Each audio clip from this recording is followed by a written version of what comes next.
Hello dear students, welcome for the lecture series on tourism. In this episode, we are concentrating on implementation of tourism development. The topic is divided into the following headings. They are organizational effects, tourism development effort, tourism policy, impacts of development, development of tourism in India.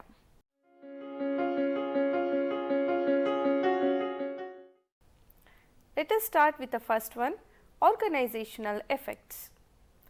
A tourism development effort is related to a total organization change such as a change in the culture or the reward systems or the total managerial strategy. There may be tactical efforts which work with sub-parts of the organization, but the system to be changed in a total, relatively autonomous organization. This is not necessarily a total corporation or an entire government, but refers to a system which is relatively free to determine its own plans and future within very general constraints from the environment. Characteristics. Most successful tourism development efforts have the following characteristics. First one, planned. There is a planned program involving the whole system. Second one, aware of and committed to program. The top of the organization is aware of and committed to the program and to the management of it. This does not necessarily mean that they participate exactly the same way as other levels of the organization do, but that they accept the responsibility for the management. Organization's mission. It is related to the organization's mission. The organization development effort is not a program to improve effectiveness in the abstract. Rather, it is an effort to improve effectiveness aimed specifically at creating organization conditions that will improve the organization's ability to achieve its mission goals. Long term. It is a long term effect. It is one of the major problems in organization development efforts because most reward systems are based on rewarding the achievement of short term profit objectives. Most organization leaders are impatient with improvement efforts which take extended time. Yet, if real change is to occur and to be maintained, there must be a commitment to an extended time and a willingness to reward for the process of movement towards the goal, as well as towards the specific achievement of short term goals. Fifth one, action oriented. Activities are action oriented. The types of interventions and activities in which organization members participate are aimed at changing something after the activity. In this respect, tourism development activities are different from many other training efforts where the activity itself, such as a training course or a management workshop, is designed to produce increased knowledge, skill or understanding which the individual is then supposed to transfer to the operating situation. In tourism development efforts, the group builds in connections and follow up activities that are aimed toward action programs. Changing attitudes and or behavior. It focuses on changing attitudes and or behavior. Although processes, procedures, way of work, etc. do undergo change in organization development programs, the major target of change is the attitude, behavior and performance of people in the organization. Experience based learning activities. It usually relies on some form of experience based learning activities. The reason for this is that if a goal is to change attitude and or behavior, a particular type of learning situation is required for such change to occur. It is necessary to examine present behavior, experiment with alternatives and begin to practice modified ways if change is to occur. Primarily with groups. Tourism development efforts work primarily with groups. An underlying assumption is that groups and teams are the basic units of organization to be changed or modified as one moves towards organization health and effectiveness. Individual learning and personal change do occur in tourism development programs, but as a full out these are not the primary goals or intentions.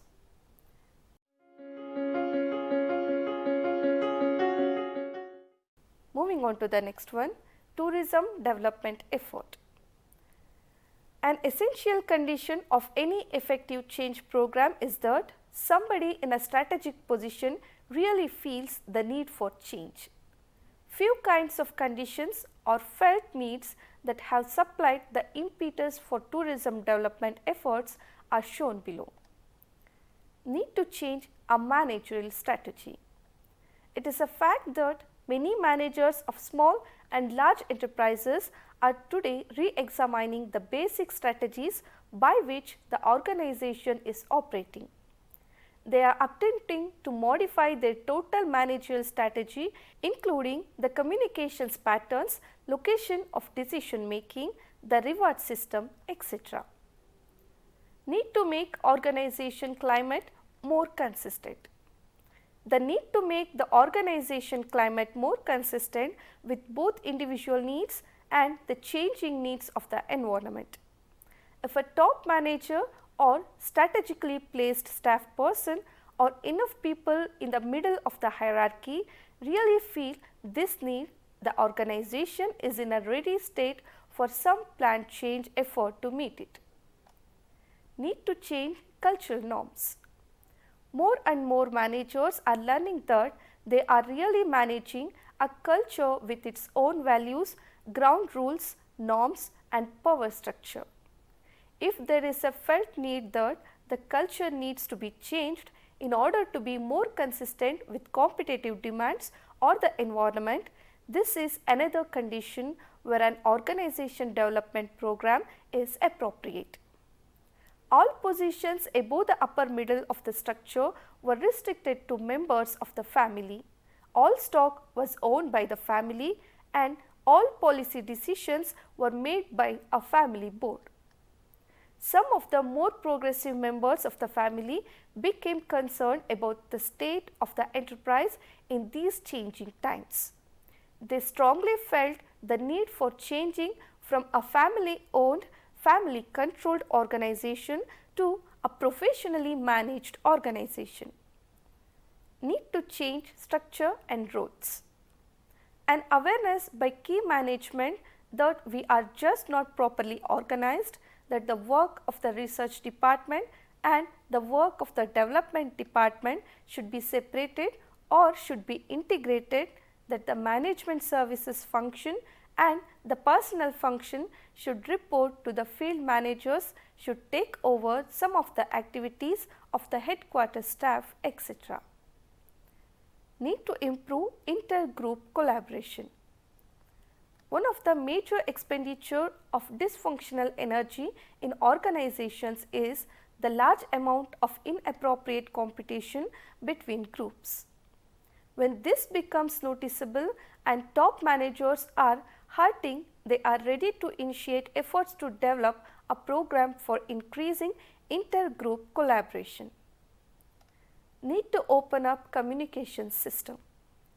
When managers become aware of significant gaps in communication up or down or of a lack of adequate information for making decisions, they may feel the need for action to improve the situation. Need for better planning. One of the major corollaries of the increasing complexity of business and the changing demands of the environment is that the planning function, which used to be highly centralized in the president's or national director's office, now must be done by a number of people throughout the organization. Most people who are in roles requiring this skill have little formal training in it. Therefore, their planning practices are frequently crude, unsophisticated and not too effective.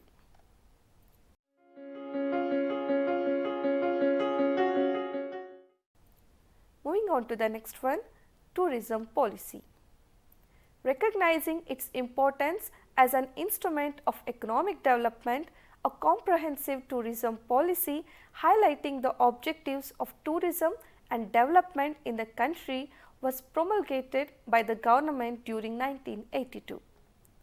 The policy envisaged the conversion of the many attractions of India for tourism into a reality through well-planned, well-defined and fully integrated national programs. It specified the responsibility for tourism development as a common endeavour of all the agencies vitally concerned with tourism at central and state levels, including public and private sector enterprises, airlines, railways and road transport systems, municipal and local bodies as well as cultural and educational institutions. Further, it provided an action plan based on a travel circuit concept to maximize the benefits of tourism. The plan proposed achieved intensive development of selected circuits, dispel the tendency of concentration in a few urban centers, encourage the diversification of tourist areas which hold many tourist attractions. Manpower development and training were also given due weightage to ensure efficient services and effective management of tourist facilities. Tourism was recognized as an industry by 1986 and became eligible for several incentives and facilities including tax incentives, subsidies, priorities in the sanctioning of loans by the state financial institutions and preference for providing electricity and water connections. Many other incentives came based on the report submitted by the National Committee on Tourism in 1988. It was one of the most comprehensive reports on tourism development in India. The report carried forward the underlying thread of 1982 tourism policy, that is, the need for a national consensus on role and tourism development in the country. National Tourism Policy 2014. The highlights of the draft National Tourism Policy according to the year 2014 is emphasis on board areas such as welcome, information, cooperation and infrastructure development. It identifies domestic tourism, inbound tourism and outbound tourism and seek to provide adequate focus on domestic tourism along with inbound tourism. The policy emphasizes the poverty elevation and employment generation aspects of tourism. The preservation and protection of our national resources, environment and ecology is included as one of the objectives of tourism development. The policy recognizes that tourism should become a major avenue for the people of India and other countries to see, feel, admire its magnificent attractions and achievements. The policy recognizes the information gap in understanding the economic and social significance of tourism and creation of awareness about benefits of tourism. A comprehensive definition of tourism product is now included in the policy. The policy recognizes the roles of central and state governments, public sector undertakings and private sector in the development of tourism are clearly differentiated. The involvement of Panchayat Raj institutions, local bodies, non-governmental organizations and the local youth in the creation of tourist facilities for domestic tourists is recognized in the policy, that is, community participation in tourism development. Diversification of the tourism product to supplement the mainstream of cultural tourism is recognized. Sustainable development of tourism within the carrying capacity of the area is advocated. Need for improving facilitation services is recognized, which included upgradation of airports, air services to remote areas with small aircrafts, railway links to major tourist centers, special tourist trains, road transport facilities and improvement of amenities like internal roads, electricity, water supply, etc. in tourism destinations. The need for a package of physical and financial incentives for the establishment of new enterprises and their wider spread is realized.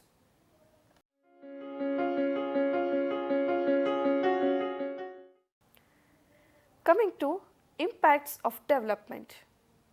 Tourism industry in India has several positive and negative impacts on the economy and society. These impacts are highlighted below. First one, positive impacts. In that we have generating income and employment. Tourism in India has emerged as an instrument of income and employment generation, poverty elevation and sustainable human development. It contributes 6.77% to the national GDP and 8.78% of the total employment in India. Almost 20 million people are now working in the India's tourism industry. Source of foreign exchange earnings. Tourism is an important source of foreign exchange earnings in India. This has favorable impact on the balance of payment of the country. The tourism industry in India generated about $100 billion in 2008 and that is expected to increase to $275.5 billion by 2018 at a 9.4% annual growth rate. Preservation of national heritage and environment. Tourism helps to preserve several places which are of historical importance by declaring them as heritage sites. Developing infrastructure. Tourism tends to encourage the development of multiple use of infrastructure that benefits the host community, including various means of transports, healthcare facilities and sports centers. Promoting peace and stability. Tourism industry can also help to promote peace and stability in developing country like India by providing jobs, generating income and diversifying the economy. The multiplier effect. The flow of money generated by tourist spending multiplies as it passes through various sections of the economy. Regional development. The underdeveloped regions of the country can greatly benefit from tourism development. Many of the economically backward regions contain areas of high scenic beauty and cultural attractions. Economic value of cultural resources. Tourism provides monetary incentives for the development of many local crafts and culture, thus it has an effect on the income of the local artisans and artists. Promotion of international understanding. Tourism can also become an effective tool to develop a better understanding and interaction among people of different countries. Negative impacts. First one, undesirable social and cultural change. Tourism sometimes led to the destruction of the social fabric of a community. The more tourists coming into a place, the more the perceived risk of that place losing its identity. Increased tension and hostility. Tourism can increase tension, hostility and suspension between the tourist and the local communities when there is no respect and understanding for each other's culture and way of life. Creating a sense of antipathy. Tourism brought little benefit to local community. In most all-inclusive package tours, more than 80% of travelers' fees go to airlines, hotels and other international companies, not to local businessmen and workers. Adverse effects on environment and ecology. One of the most important adverse effects of tourism on the environment is increased pressure on the carrying capacity of the ecosystem in each tourist locality. Import leakage. This commonly occurs when tourists demand standards of equipment, food, drinks and other products that the host country cannot supply, especially developing countries. Seasonal character of job. The job opportunities related to tourism industry are seasonal in nature, as they are available only during the tourist season. Increase in prices. Increasing demand for basic services and goods from tourists will often cause price hikes that negatively affect local residents whose income does not increase proportionately.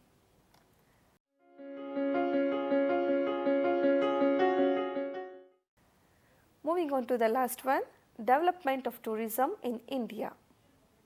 Early development. The first conscious and organized efforts to promote tourism in India were made in 1945 when a committee was set up by the government under the chairmanship of Sir John Sergeant, the then educational advisor to the government of India. Thereafter, the development of tourism was taken up in a planned manner in 1956, coinciding with the second 5-year plan. But it was only after the 80s that tourism activity gained momentum. The government took several significant steps. A national policy on tourism was announced in 1982. Later, in 1988, the National Committee on Tourism formulated a comprehensive plan for achieving a sustainable growth in tourism. In 1992, a national action plan was prepared, and in 1996, the National Strategy for Promotion of Tourism was drafted. In 1997, the new tourism policy recognizes the roles of central and state governments, public sector undertakings and the private sector in the development of tourism. Present situation and features of tourism in India. Today, tourism is the largest service industry in India with a contribution of 6.77% to the national GDP and providing 8.78% of the total employment. India witnesses more than 5 million annual foreign tourist arrivals and 562 million domestic tourism visits. The tourism industry in India generated about $100 billion in 2008, and that is expected to increase to $275.5 billion by 2018 at a 9.4% annual growth rate. Moreover, India has been ranked the best country brand for value for money. India made it to the list of rising stars, or the countries that are likely to become major tourist destinations in the next 5 years, led by the United Arab Emirates, China and Vietnam. The demand for travel and tourism in India is expected to grow by 8.2% between 2010 and 2019 and will place India at the 3rd position in the world. Future trends in tourism development. India must look to the future to be ready to receive future visitors with the services and products that they will demand. Tourism stakeholders, public and private sector, need to ensure that tourism policies and planning, product development and marketing strategies are consistent with the trends and environmental factors that are shaping the behavior of future tourists. Economic trends. Political pressures for higher living standards as democracy spreads globally. Improved macroeconomic policies. Continued deregulation or liberalization of international travel. Rising trade and investment. diffusion of information technology, increasingly dynamic private sectors. Social trends. Increasing expectations will generate more demand for flexible expenditure on travel and tourism. Growing urban congestion will increase need to escape and or indulge. Aging populations. Individuals seeking authentic tourism experiences. Growth will occur in holidays for the retired and for single people. Political trends. Issues and fallout from heightened security and terror will continue. Increased security costs for international commerce. Threat of terrorism will be more decentralized due to internet. Real and perceived risk constrain tourist behavior. Environmental trends. Rising population and economic development are affecting the availability of natural resources, food production, water and energy. Fossil fuel based energy sources will become more expensive. The new carbon economy is set to increase the demand for energy efficiency and investment in renewable forms of energy. Students, after going through the above discussed material, I hope you are able to understand organizational effects, tourism development efforts and tourism policy. Thank you.